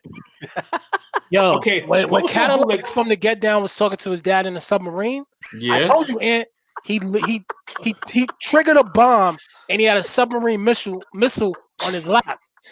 I said, yo, how did he not blow up the whole submarine? What did I tell you though? Don't go in there with low expectations the movie's boot off the top. I told you don't do that, yo. I know they were human. I know you. They were human, so I said, all right, I'm gonna give them the benefit of the doubt. They're gonna do humanly things. He set that off. I said, yo, all right, something's up. Yo, it was just cheesy. The fight in the water between Dolph Lundgren and the dude. I said, yo, I can't watch this, yo. The shark was mad. I said, yo, why the shark got teeth? Smiling. I can't watch this movie, yo. He's mad because he's protecting Aquaman. Come on, see, yo. The dialogue is so cheesy in that film, yo. Cheesy. It's just it. First of all, Aquaman. Since when is he a college bro? Okay, for my defense, I was watching with my son, my family, so maybe it was more of a family thing. I wasn't as cynical. I didn't nitpick. I didn't put my nerd hat on. I just saw it with the fam. Let me know how it is. I'm not watching that. I'm good. Why not? I'm not it looks like good fun. So if you wanted to do if you wanted to do a DC movie, it had to be one of the Batman. It would be Jason Todd because he was the only one that would kill people. Yeah, yeah.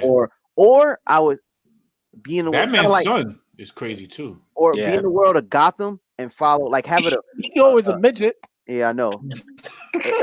He never grow anything we watch, yo. Yeah, or follow like Commissioner Gordon and his partner, like dealing with murders and stuff, like in Gotham. Yeah, don't that Gotham show do that? No, I didn't see Gotham. I heard it was good. I stopped watching it. But make it like Seven or something, like the movie Seven, but it's dealing with Commissioner Gordon and that. What's the other dude? The big guy with the cigar, Bullock. Harvey Bullock. Yeah. You know, and stuff. And it's kind of like The Walking Dead. We know Batman and Robin exist, but we don't really see them. Yeah. You know what I'm saying? They deal with them on like a certain basis, like and I think honestly that's how the Titan show that's on DCU. I watched that. How was that? That's actually, you know what, honestly it's actually really good. And it's good because they're not the CW, so they purposely are not like, you know, all the shows on all the DC shows, they're like cheesy and like there's parts of it that like, to not for nothing, Green Arrow season 2 and 3 are actually good TV watching. But I like like Flash season 1. So and same with I they think that was Flash good. season 1, but Yeah. in general, those shows they have a cheesiness about them that's like it's the colors are brighter and everything's kind of like whatever. Where Titans is the exact opposite. This is the like Titans exist in the world of the Dark Knight. Like it's dark, it's gritty, but it's realistic. But they do a good job of introducing the characters and then also living in that world. So like Dick Grayson hates Batman because of the way Batman is. So they don't shy away from Batman. He even like in the sequence, he shows up. You don't see his face or anything. But I like the way they did it, where it's like these people live in the world that there's a Batman and there's a Superman, but they're not but those people, the Batman and Superman aren't the stars. Kind of like how Suicide Squad did it too, right? Yeah, kind of in that realm.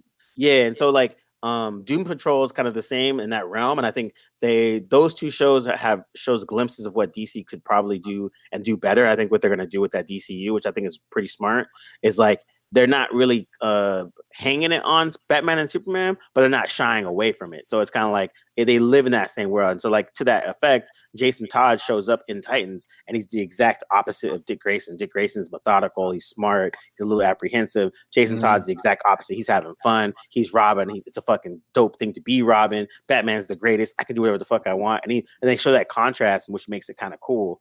And he's a lot more brutal. He is a little bit more flippant than Dick Grayson, but it was a good contrast to show the different types of takes on Robin. Like the whole show, basically, Dick Grayson quit being Robin. He's trying to figure out what he wants to be next, and he doesn't want to. But they do it in a good way. And so, in that respect, they're telling different stories than what Lobo. We need a movie on Lobo. Same, like that's a dope character. Like there's so many things and I think that's the problem. Like I think they kind of suffer from Nolan because Nolan took Batman to a dark place, which I thought was dope. It worked for Batman, but then they tried to do the same thing with Superman, which was stupid. Superman's not a dark character. They should have not even went that route. Superman does not translate to this era. I don't know how many times I could say it. Stop making Superman movies. Honestly, it's kind of hard for DC because they got to compete with Marvel. So you cannot make a Lobo and then a Hulk 3 come out. Like you can. You slowly build up your characters. Yeah, you definitely can. You're not competing with them. You're competing with yourself. Yeah. And that's what they need to realize. I actually agree with you that because I think that's the thing. Like they're like in the comics even now, like there's some interesting stuff going on both sides. But like I think DC does a better job of like their overall writing and everything they're doing, and Marvel still kind of suffers from just some of the dumbness they do.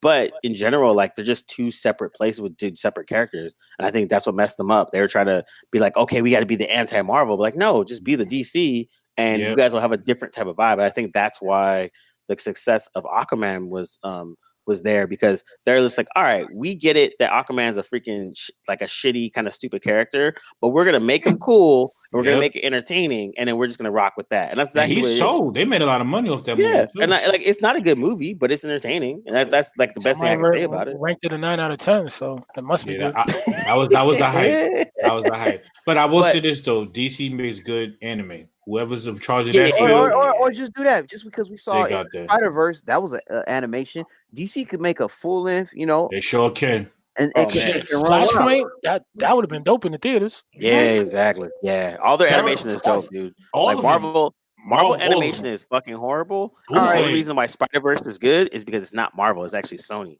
and that's the distinction. That's a straight up distinction. Just think if they really did Zod really ruthless. Yeah, that'd be hot. What's tough? It's just these, like I said, these movie companies, man. These execs, they just think about what sells. They're not doing it for like how we're talking about the passion and what we think is dope. Their final thing is like, is it gonna make us money? Yeah. So they don't care about it, man. Well, put it like this. I think is Watchmen under DC because I enjoyed Watchmen. I was pissed when I read the book. I was really pissed at the movie, but. I mean, how much can you put in that movie, though? Yo, the movie was already like 3 hours. Yeah, and I always felt Watchmen should have been a mini series. It should have been. It's gonna be on HBO. Okay, I agree with you. Yeah, HBO is coming out this year. It was a cool attempt for Watchmen. I never read it. I never heard of it, but I kept hearing how dope this was. And when I watched it, I was like, okay, this is very interesting. And then I read the comic. I was really more interested in it, but I was pissed because there were some liberties taken in the movie. But you couldn't translate all that in the comic that took me like a week to read in a 4-hour movie. It needs to be a mini series, and they need to do a series. So DC has that. That is a dope thing they can build. I'm making my stance right here. Do Lobo like I did Black Panther. If you do a Lobo movie, it's gonna be dope. That's just my opinion. Lobo is a tight character. I thought you said Lobo from Power. I was like, what? Nah, Lobo. Lobo is yeah. No, I actually agree. Like, I think I actually didn't watch the Watchmen movie purely because I like the book so much. Yo, Cam, I literally just watched it last week on a I watched it. And honestly, I've actually been sticking to my guns on this now, where it's like if I like the source material a lot, I kind of don't go with the retread just because like I enjoy the source material as it is. Like I didn't watch The Great Gatsby, I didn't watch The Departed. Yeah, like if I like the source material like really well, I'm like, nah, I'm good. Like I don't really need to see it retreaded. And like, but like you said, if they're gonna do the Watchmen as a miniseries, that makes more sense because the way Watchmen was built up and how they did the whole story, it's meant for something that's a lot longer form. Do you think little kids will get into the dark DC movies? And maybe that's the reason why they don't do it. But it's not for like you mean like Watchmen? That's not going to be for little kids. But you got to make movies that's going to appeal for everybody. Like Rocket. Deadpool was rated R. It made money. Yeah. They don't need kids to watch it. I don't think nobody knew this was going to be that graphic. Part 1. When I first saw it, I was like, this is not for kids at all. It was rated R. It's Deadpool. Deadpool's a graphic comic. Like. Yeah, well, and also I think that what they were taking that chance, but it wasn't like, dark though. It was comedy. Yeah, it was comedy, but there's a lot of violence. But it was dark humor. Yeah, exactly. For Deadpool though, that was the thing. This is the part that was different. It was they were kind of like, all right, we're gonna let you guys rock, and we know that Deadpool's the way it is, and they actually censored some of it back, but they let them rock on with that thing. Like, okay, well, the bulk of our Marvel movies are already freaking for kids and everybody, and then let's give this one to the adults, pretty much. Yeah, let's give it to the adults, but also let's see how it does because that was their whole thing. They're like, okay, if we're gonna make an adult one and see if it does whack, then okay, we won't make any more adult ones. But then, oh shit, it did really well. Yeah. All right, that gives us a proof that like if you wanted to do more adult content, it would still work. And that's kind of the thing with the Disney service is coming up soon. I'm really curious to see how they do it. Are they gonna have it, one catch all for everybody? Are they going to do like a kiddie section and an adult section? Like there's gonna be some interesting stuff because like they have a larger catalog now, and I'm curious to see how that's going to work. That's true. You got a point. Logan was violent too. If they do Lobo, they can't use Jason Momoa. No, they can't. Of course not. It's DC. They should have done The Rock, actually. Honestly, huh? The Rock should have been Black Adam. Yeah. Is he not? No. Not anymore. I think I think he was supposed to be a villain in Shazam, but I think that they either pulled it. Yeah, they pulled it out, and they were either going to make a separate movie, which they could totally do, or he's not going to do it anymore. They haven't said what either way. But even with Shazam, like Shazam and Aquaman are going to basically be their test pilots to show that they can do funny and cheesy, but still solid, and that's their whole point. Shazam is too cheesy and stuff. Like, kids, yeah, just like Aquaman. Aquaman's not for kids. It's mostly like Hey, Ant, state your case for Aquaman. Why did you give it a 9?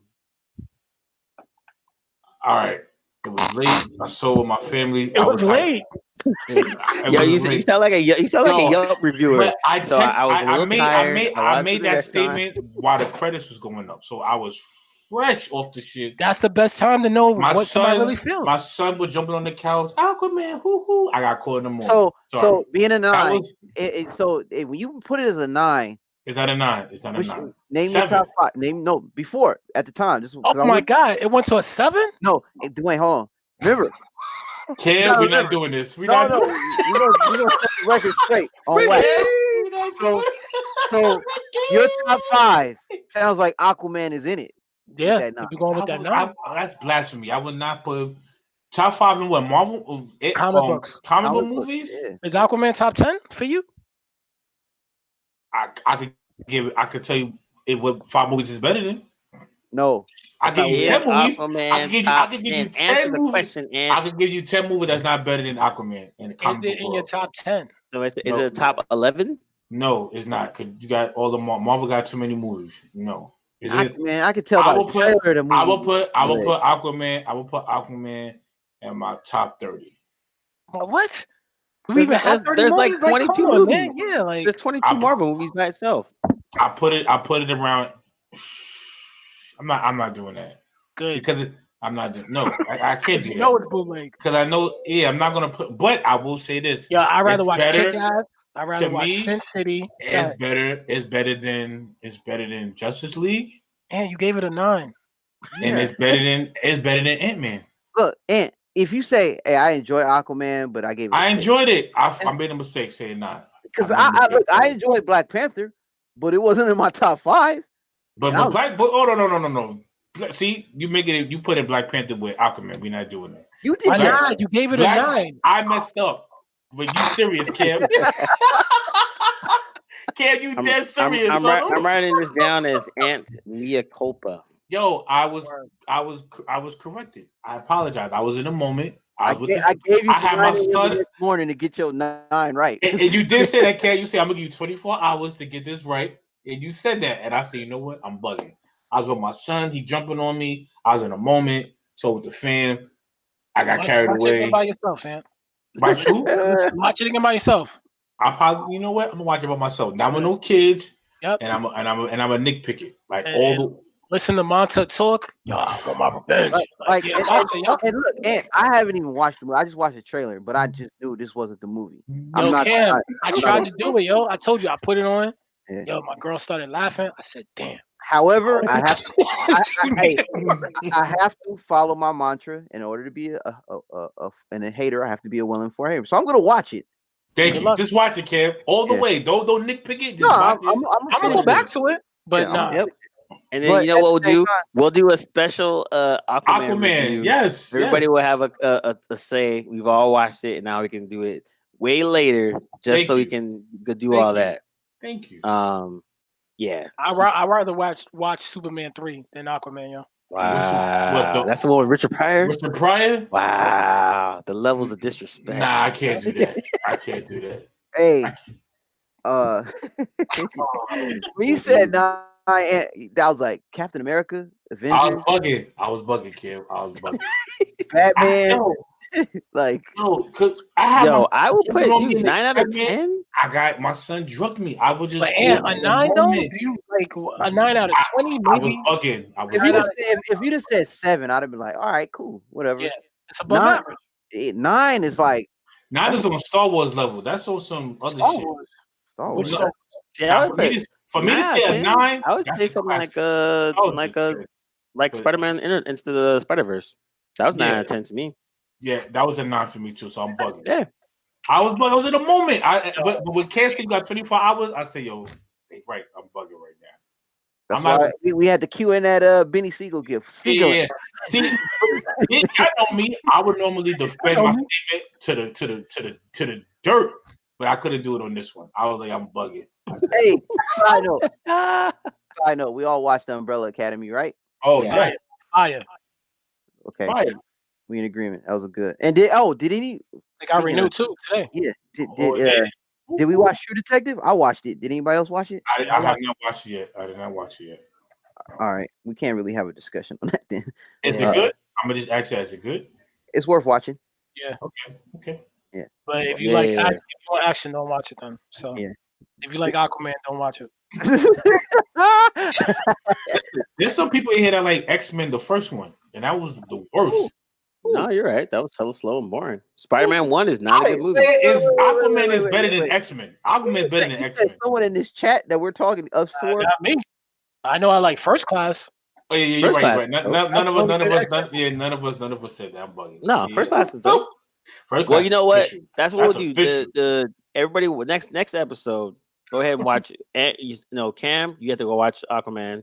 Please watch it. Dwayne, you gotta finish watching Aquaman, and then we'll do a proper review and be like, "Yo," then go from there. Put it this way: y'all can't sit here and tell me that it's not better than Fantastic Four, the original ones. The original one that went straight to DVD, of course. I'm talking about the one with Anthony. I'll give you the movie is better off right now. Elektra, Daredevil, original Daredevil, Fantastic Four. Ben Affleck. I like it. Yeah, I like it. You know that. Okay, Cam, end this podcast today, yo. Did you know that though? I told you that. You like the Ben Affleck Daredevil? Yes, I did. Good, continue. The Don't one that mind was me. on Valentine's Day. I ain't gonna lie. I ain't gonna lie though. Kingpin was the worst Kingpin. Why? Was it Mark This when is he Clark got, Paul. Duncan? when he got his legs broken. That shit had me The only dying. Daredevil I acknowledge is the one that got canceled on Netflix. That's the only one I acknowledge. What about when they fought on a seesaa? That didn't have you dying? That was bootleg. I take it All back. right, all right. Now we're talking about. Now we're just getting silly. So now let's wrap it up. Let's wrap it up. Let's do some final words. Dwayne, you going first since your last one in. The playground. Give me your Dwayne. What's your final words? I'm at a loss of words right now. I got to think, yo. I got one. Right. Real quick. Let Lil Nas X be in the country segment. Don't hate on that, man. Yo, because you know we black people of color always joke. I was like, don't let us take over country, or let's get in the country because we gonna take over. And unbeknownst to us, I didn't even know we had a black country song, and then let it alone. Yo, ain't Hootie country? Nah, he is country. no, he just turned to like country. I think actually. I thought he was always country. It's always been country, Cam. It has. I thought it was like alternative rock. He was who now? By your side. That's what. Oh man. Yeah. Let her go. Whatever. Apologies to who. But I mean, you know, let Lil Nas X live. Let him be country. He sound. I heard the song. It sound like a country trap song. It's country. It's got that vibe. It's hot. It's only a minute, 40 seconds or something like that. Yeah. All I need, yo. He about to get us. He about to bridge the gap. if I see some country dude riding a horse through the hood, that's when you gotta say, "I had enough, B." That's what I'm doing. Hey, there are people in Compton, black people that speak fluent Spanish, ride horses, bro. I know. Word. You know, like, I was freaked out when I saw that. Yeah, that is a real thing. I didn't know that. Yeah. Wow. They be in Compton, riding along the train on their horses. Yeah, no joke. No joke. I did not know that, yo. Cam, what's your final word? Oh, you already did. Yo, Dwayne, you still got to do. All right, so you know what? Ant, go ahead. My final word is. If Avengers gonna make $1 billion by tomorrow. I think Avengers will do $1 billion in I think 5 days. I learned my lesson to doubt you on this type of shit right now. And the next one in championship next year. And except for anything New York sports. And like I told Kim earlier today, the Denver Nuggets are a waste of first place. Tripping. And I stand by that. And that's my final word. You say that because they just went against the juggernaut tonight. They lost by like 40 tonight, yo. Every team losing by 40. Yeah. Huh? Nah. You told wait, Denver played Golden State tonight, didn't they? They lost by 40 tonight. They lost by a lot. They lost by 30. Oh, they came back. That was garbage time. That was that was garbage minutes. Curry was on the bench by the third. That was garbage. Yeah. So in our segment of the chat, I looked. It was like 105 to 75. So that was easy. They was getting smacked. Yeah, it's not even fair. Yeah, that's my final. I was about to start cursing the Warriors. Let's stop. I'm cool. Let me stop being a bitter ass Laker fan that I am. So it's hilarious.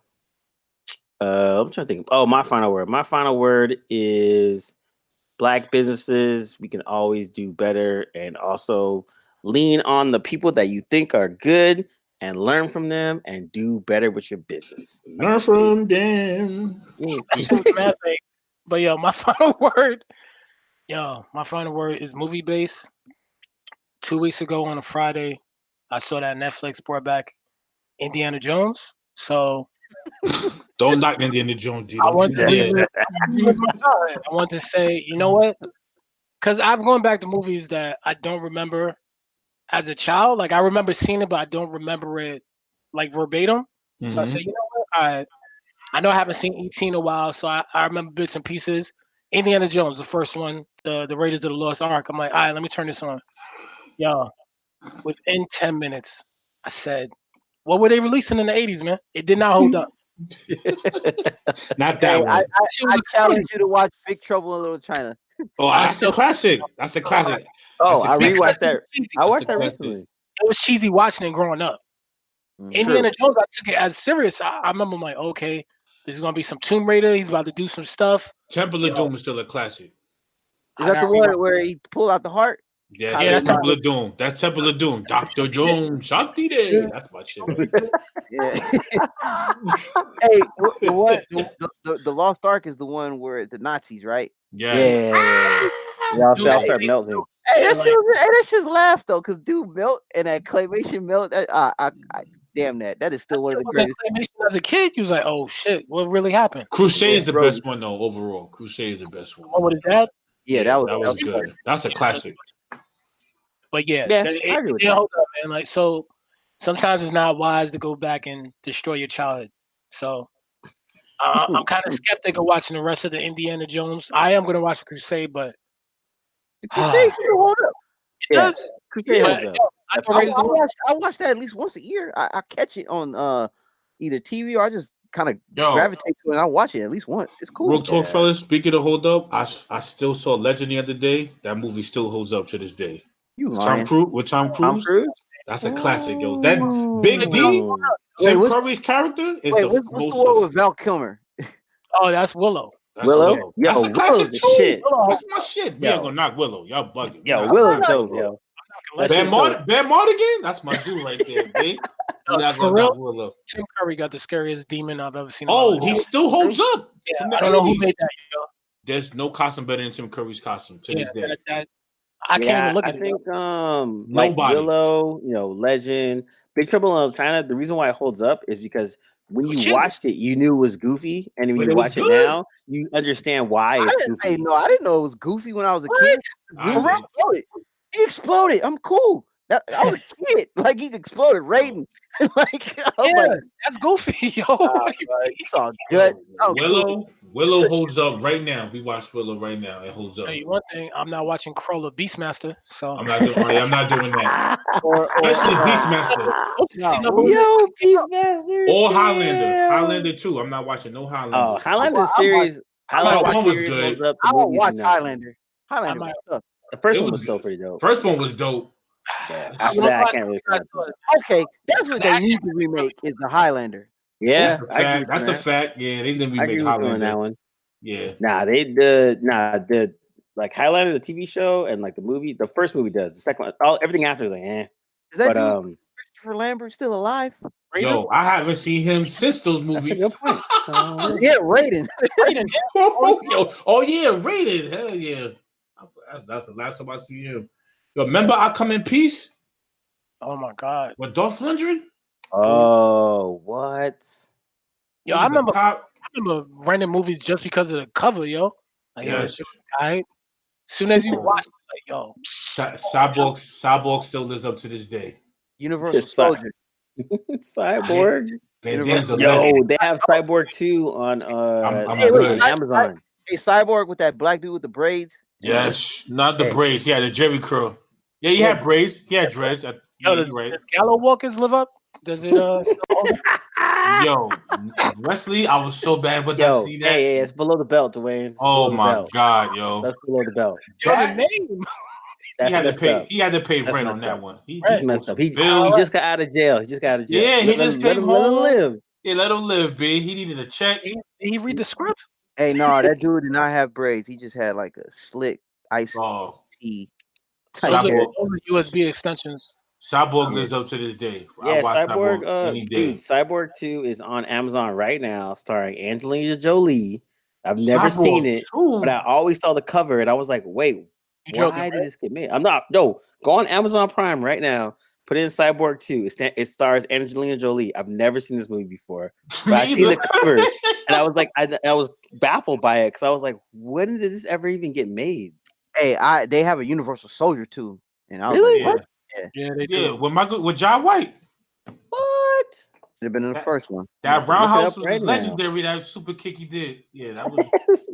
Hey, the homie Josh put that movie with Michael Jai White and Tony Jaa. That shit looked terrible. I was like, this fight. Michael J. White's been doing a lot of pay rent movies lately. I mean, Netflix it's too. not the. He just looks slow. He's slow now. Oh man, He look heavy. I don't think he could be Wesley Snipes. I still think Wesley could beat his ass. That's just my opinion. I don't know all that. That'd be interesting. That's just my opinion. I think Wesley's like a gymnastic martial arts. I think Michael J. White. No. There has been 1, 2, 3, 4, 5 Universal Soldiers. 5 they made? 5 of them. They only came back. And Dolph Lundgren. Wow. Did they come back? They never came back for either of them, huh? No, Van Damme came back in the third Van Damme one. came back he came back? Yeah, he came back in the third. Wow, the first one was 1992. Crazy. Classic. That movie made a lot of money when that shit came out. They should remake that. Yeah. That would be dope. That'd be dope. That'd be really dope. Do that. Because you know that what was it when I was watching Blade Runner? That they low key the little mini stories before Blade Runner came out. Mm-hmm. They remind me of Universal Soldiers, like because they were replicas and shit. Yeah. And they were going to war. And they didn't have peace after the war, so they had a finite lifespan. It's kind of the same thing as Universal Soldiers. They were built for war, but then when they got out of war, they weren't programmed to do anything outside of it, and they were just having the bad memories of PTSD and shit. That shit was cool. Yeah, I gotta watch it. You know when we almost fell off? Total Recall, and I love that movie. I was just like, yo. Don't remake that though. Keep that. They did, and it was bad. They did? They made Total Recall? Colin Farrell was in it. I watched it. It was Kate Beckinsale. It was horrible. Oh, I didn't see that. Yo, Michael J. White was in Universal Soldier 3. What? Yep.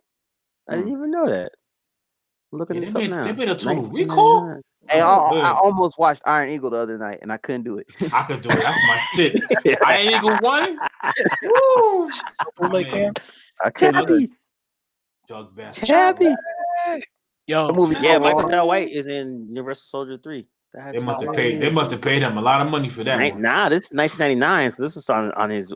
It was Goldberg was in it. Van Damme was in it. That's part 3. Oh yes, Goldberg was in it. Yup. Wow, I didn't know any of these got made. No, Iron Eagle's a classic. I don't know about 2 and 3. Yo, you throwing the word classic around too much, yo. No, Iron Eagle's not an 80s classic. 80s classic. There you go, yo. That's better. Don't be saying classic. It's classic though. 80s classic. Godfather's a classic. Yeah, Godfather's a classic. Wow. Yo, Van Damme did like 2 or more Universal Soldiers. I did not know any of these existed. This is ridiculous. Van Damme. I give you a 80s classic, The Punisher with Dolph Lundgren. Oh heck yeah. That's stupid dog too. It's underground. Like I don't even think it's known. You know what I mean? Like only a certain if you know about it. Did Marvel put their name on that shit when it came out? Nah. Yeah, they did. Yeah. But not. It wasn't like Marvel. It was like, oh, Marvel. Cool. Marvel was probably owned by Orion or something. Back in seriously, Orion is like 80s, 90s. That's an 80s. Stan Lee was down in that shit. I'll tell you that. So yeah, I don't know if he was, but peep this. I remember I was talking to my screenwriting teacher in college, and The Punisher with Thomas Jane came out, and I was like, man, this Punisher whack. He was like, which Punisher I should watch? And I said the 1989 one, and he went back and he was like, that's the best Punisher I've ever seen. I was like, I told you, man, it's the Punisher. That's the Frank. Huh? Yeah, seriously. That was like, and you know what? It was based off the John Romita Sr. Punisher. Yeah. That's why I was.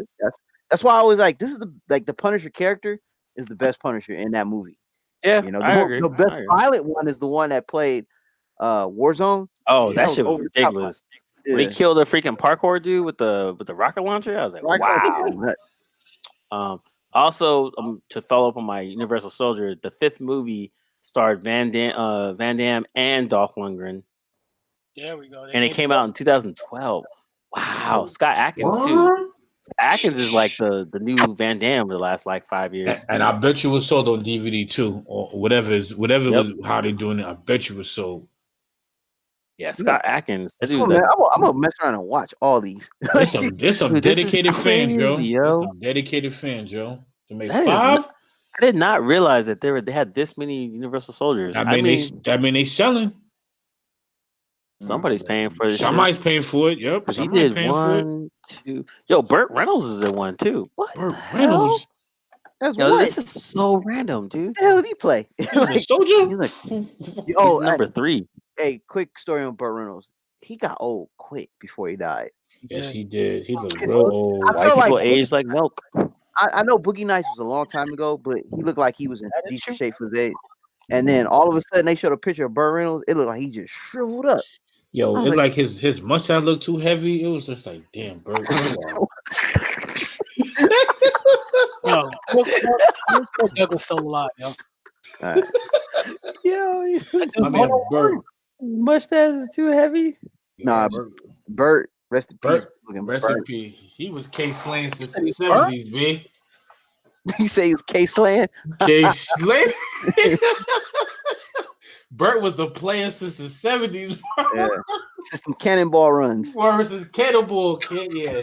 He must have said at least 5,000 chicks in his lifetime. I can't knock Burt. Burt was that dude. That's what's up.